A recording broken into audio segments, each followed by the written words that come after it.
நான் காலையில் சாப்பாடு செஞ்சேங்க. எனக்கு இன்றைக்கி எவ்வளோ சாப்பாடு மிச்சமாயிருச்சு. இந்த சாப்பாட்டை கண்டிப்பாக நம்ம வேஸ்ட் பண்ணக்கூடாது.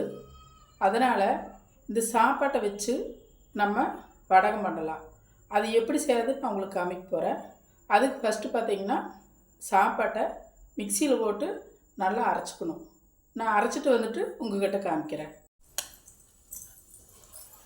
இப்போ பாருங்கள், மிக்சியில் போட்டு சாப்பாடு அரைச்சிட்டு வந்துட்டேன். இங்கே பாருங்கள், இப்படி தான் இருக்கும். இப்போ இந்த சாப்பாட்டில் நான் என்ன போட்டிருக்கிறேன் அப்படின்னா, பெருங்காயத்தூள், சீரகம், உப்பு. காரம் போடணும், எங்களுக்கு காரம் வேண்டாம், அதனால் போடல. உங்களுக்கு காரம் வேணுன்னா நீங்கள் போட்டுக்குங்க. நல்லா கலக்கிட்டு உப்பு பத்தலைன்னா போட்டுக்குங்க, இல்லாட்டி எச்சா போயிடும். எனக்கு கொஞ்சம் உப்பு பத்தலை, நான் போட்டுட்டு வந்துடுறேன்.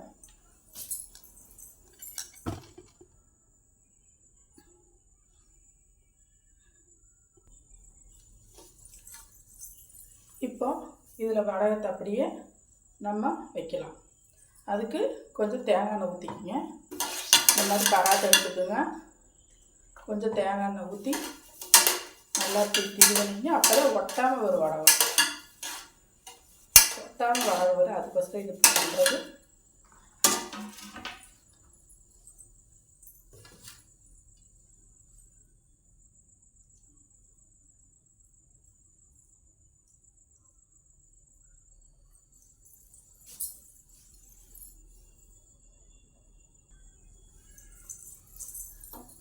பார்த்தீங்கன்னா இந்த மாதிரி பராத்தை எடுத்துட்டோம். எடுத்துட்டு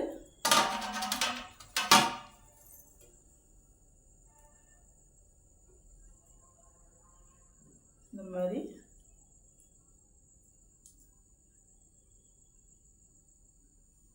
மாதிரி வைக்கணும்.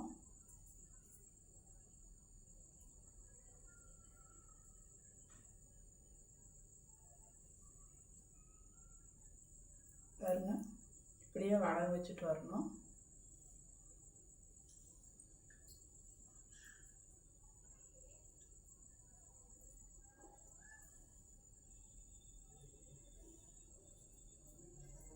இந்த மாதிரி உருண்டையாக வரலினா கைக்கு கொஞ்சம் தண்ணி தொட்டுக்குங்க. அதனால் ஒன்றும் பிரச்சனை இல்லை.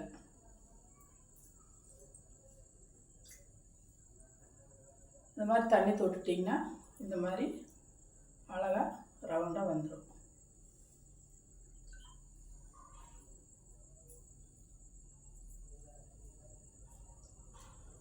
இப்படியே வச்சுட்டு வரணுங்க.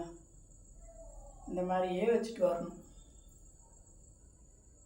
இப்போ இது எல்லாம் வச்சுட்டு உங்களுக்கு காமிக்கிறேன், சரிங்களா?